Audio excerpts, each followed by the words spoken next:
بسم اللہ الرحمن الرحیم۔ شروع اللہ کے نام سے جو نہایت مہربان رحم کرنے والا ہے۔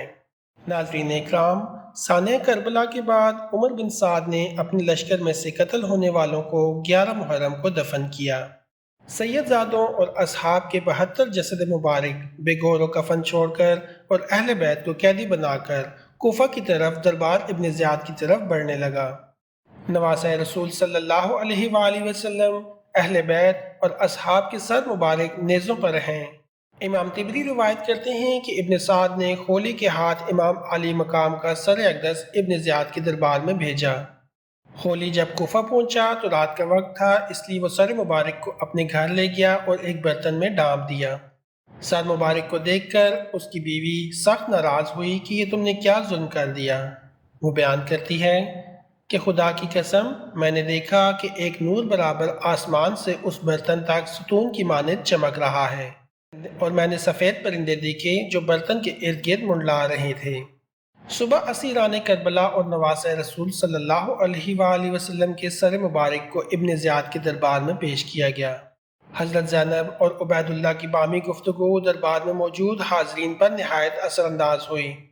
کوفے میں ہونے والے دلخراش واقعات میں سے ایک واقعہ یہ ہے کہ عبید اللہ کے پاس جب سید الشہداء حضرت امام حسین رضی اللہ تعالی عنہ کا سر مبارک پیش ہوا تو اس نے اپنے ہاتھ میں موجود چھڑی کے ساتھ آپ کے ہونٹوں اور دانتوں کی بے حرمتی کی، تو دربار میں موجود صحابی رسول زید بن ارقم رضی اللہ تعالی عنہ یہ گستاخی دیکھ کر رونے لگے اور کہنے لگے، اس چھڑی کو ان ہونٹوں سے اٹھا لو۔ خدا کی قسم، میں نے کئی مرتبہ ان ہونٹوں پر رسول اللہ صلی اللہ علیہ وآلہ وسلم کو بوسہ لیتے ہوئے دیکھا۔ عبید اللہ یہ سن کر چلا اٹھا، خدا تجھے رلائے، کس چیز پر آنسو بہاتے ہو؟ فتح پر آنسو بہاتے ہو؟ بخدا اگر میں یہ نہ جانتا ہوتا کہ تمہاری عقل زائل ہو چکی ہے تو میں تمہاری گردن اڑا دیتا۔ حضرت زید نے جب یہ سنا تو دربار سے نکل گئے۔ اس کے بعد عبید اللہ ابن زیاد نے کربلا کے قافلے کو شہداء کے سروں کے ساتھ شمر و طارق بن محفل کی قیادت میں یزید کے محل کی طرف شام روانہ کر دیا۔ تاریخ گواہ ہے کہ شام میں جب قافلہ پہنچا تو وہاں جشن کا سما تھا۔ زہر بن قیس نے نمائندگی کرتے ہوئے واقعہ کربلا کی ساری تفصیل یزید کو سنائی۔ ایک سونے کے تشت میں حضرت امام حسین رضی اللہ تعالی عنہ کے سر مبارک کو یزید کے سامنے پیش کیا گیا۔ یزید نے جب نواسۂ رسول صلی اللہ علیہ وآلہ وسلم کے سر مبارک کی توہین کی تو وہاں موجود حاضرین نے اعتراض کیا، جس میں قابل ذکر یحییٰ بن حکم اور صحابی رسول حضرت ابو برزہ اسلمی تھے، جن کو یزید نے اپنے محل سے نکال دیا۔ اس کے بعد دختر سیدہ کائنات حضرت زینب نے ایک تاریخ ساز خطبہ یزید کے دربار میں دیا، جس سے وہاں موجود لوگوں کے دل لرز اٹھے۔ یزید جب پشیماں ہوا تو اس نے قافلے کو آزاد کرتے ہوئے مدینہ بھیج دیا۔ مدینہ کے لوگوں کو واقعہ کربلا کی خبر مل چکی تھی۔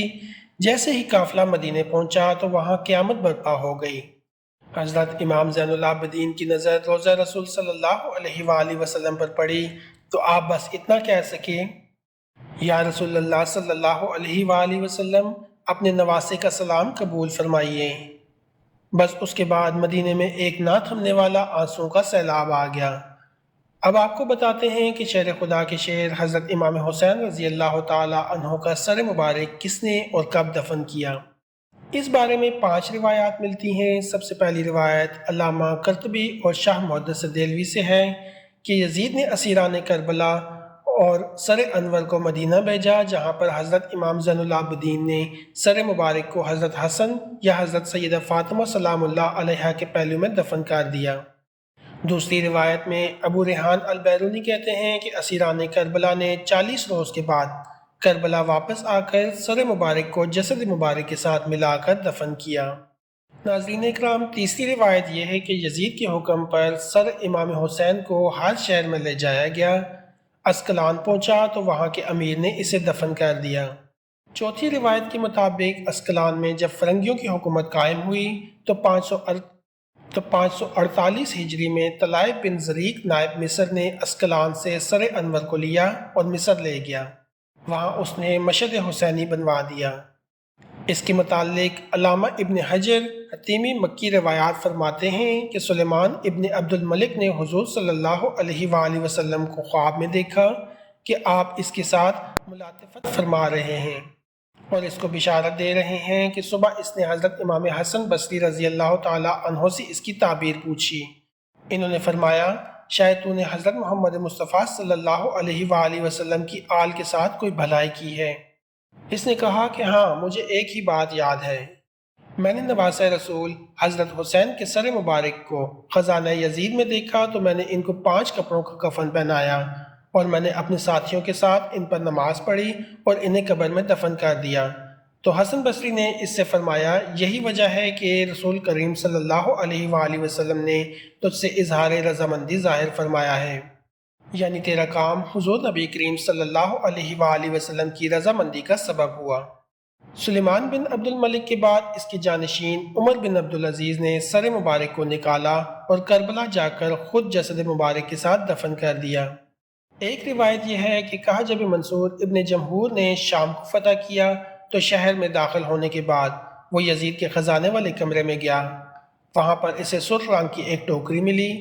منصور نے اپنے غلام سے کہا کہ اس ٹوکری کو حفاظت سے رکھو کہ یہ بنی امیہ کی قیمتی خزانوں میں سے ایک خزانہ ہے، لیکن جب اس کو تھوڑے عرصے کے بعد کھولا تو دیکھا کہ اس میں امام حسین کا نورانی سر ہے جس سے عطر کی خوشبو آ رہی تھی۔ اس نے اپنے غلام کو حکم دیا کہ ایک کپڑا لائے۔ اس نے سر کو اس کپڑے سے ڈھانپ دیا اور پھر کفن کرنے کے بعد اس سر کو دمشق میں باب فرادیس کے پاس دفن کر دیا۔